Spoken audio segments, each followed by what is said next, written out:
What's up guys, Josh with Metal in Motion. Welcome back to the channel.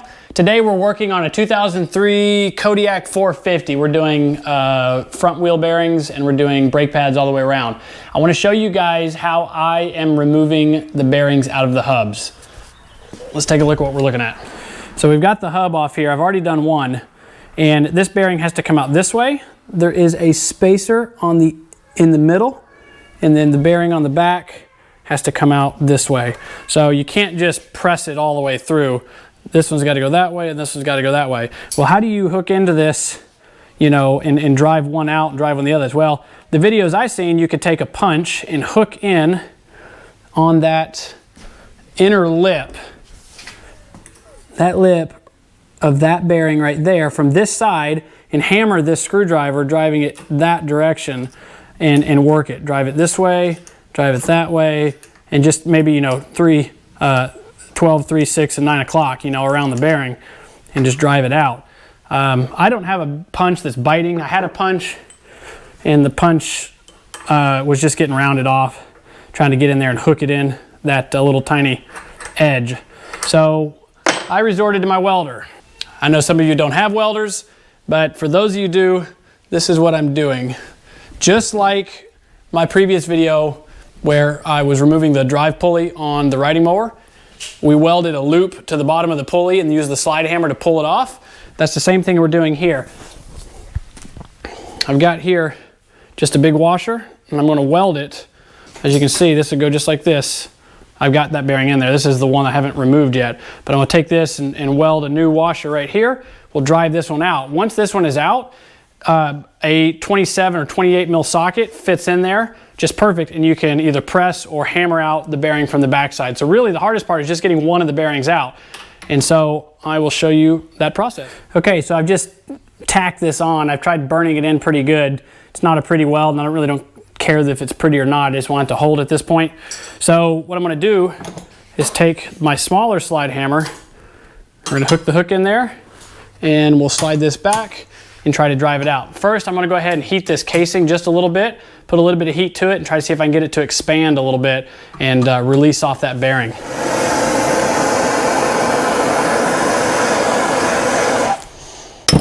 All right, let's see how that works.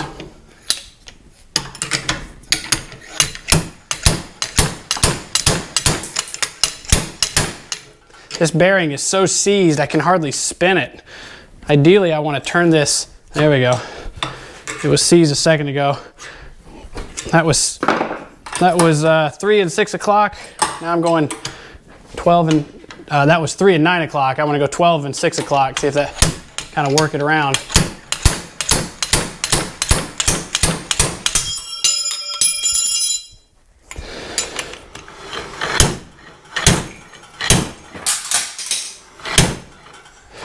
Okay, so I broke my washer off. We had it on this side, and this side just wasn't moving. So what I'm going to do is try to get this backside off, and then I'll try to use the press to actually press that out. So we've just re-welded the same washer as it broke off. We welded it back on, and let's see if this one will come off any easier.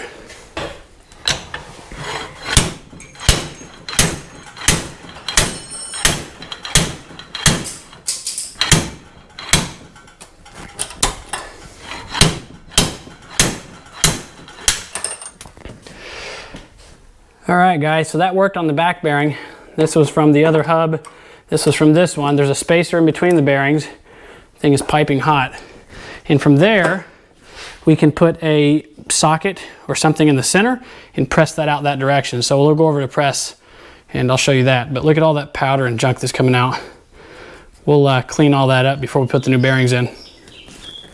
All right, so I've got this, this is a 28 mil socket. Fits perfectly in between the lip that's in there. So there's a lip in the middle. The spacer goes in right in the middle of that lip, and then the bearing goes on either side of that lip. So that's why you can't press these bearings all the way through. So this socket fits between that lip. We're going to put it on this pipe. This fits perfectly down inside there. And we'll just see if we can press it out.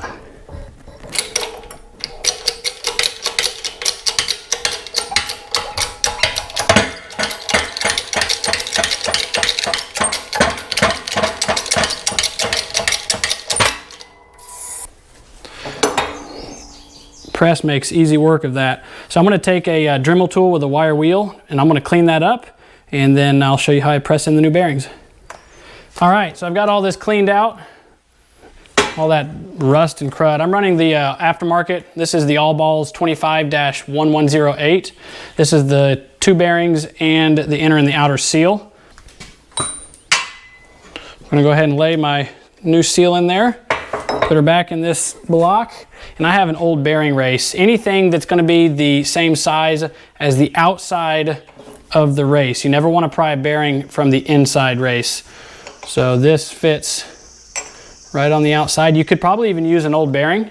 Just know that as the bearing starts getting pressed in there, you don't want the bearing you're using to press it in to also get stuck in there. This one is slightly smaller, but fits on the outer rim of that bearing.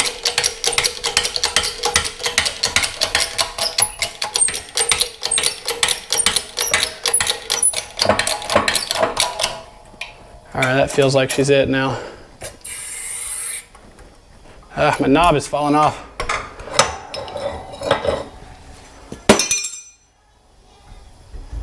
All right, guys, I can look inside there, and she's seated all the way around, so that's just where I want it.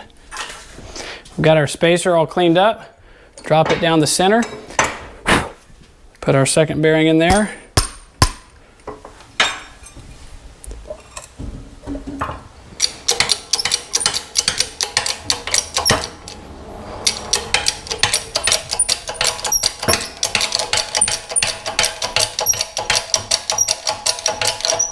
Now, before I go tightening this all the way down, I want to make sure that that spacer isn't like stuck weird. If it gets a little bit cockeyed and you wedge it in there real tight, then your shaft won't go through it when you go to put your axle through. So what I did, this is a 7/8. The 7/8 fits perfectly, and I use it to kind of keep that shaft and the 2 bearings lined up as I go to torque this thing all the way down. Should be it. Make sure they spin good. Okay, so this is the back side. The back side has got the bigger lip seal. Like this one, got this huge lip on it. Front side is just a smaller lip seal. So in these, I don't even have to hammer them in, just push them in. That one's in, that looks good. We'll do the front one.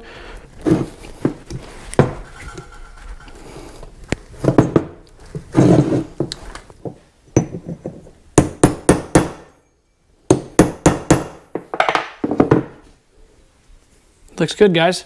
So the last thing that I'll do is I'm going to put grease on both of these lips and make sure that where the axle goes through, the metal lip on the axle is nice and clean so that it doesn't just scour this new seal.